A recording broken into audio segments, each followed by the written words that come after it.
Computer science videos here today to show you guys in this tutorial how to use Microsoft PowerPoint on a Mac computer.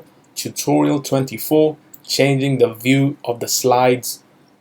Without further ado, let us start the video. So in this tutorial, you need to have access to a Mac computer, the application Microsoft PowerPoint.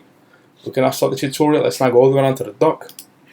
Go to Finder, go to OneDrive, locate the file work.pptx, double click on this. In the meantime, we can minimize Finder for the moment. Now let's work on the presentation. So let's go to the menu bar on top, go to view, and the idea is to change the view. Before we start changing the view, let's just remove all sections. You'll see why I've done that in a moment. Now let's click on outline view. We are currently on the normal view, outline view. This is what we get.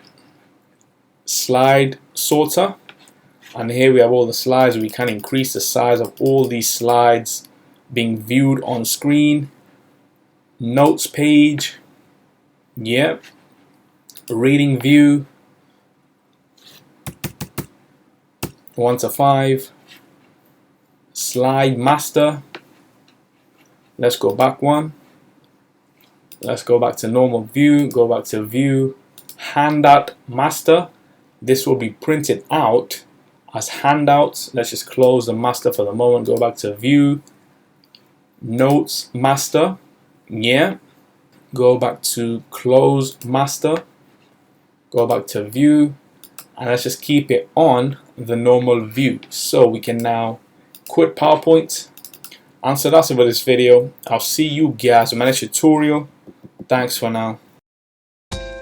Thank you for making it towards the end of the video. Be sure to subscribe to my channel, Computer Science Videos. Be sure to check out the previous video on screen now, or you can ideally click on the playlist and watch all the journey for Computer Science videos from the start until now.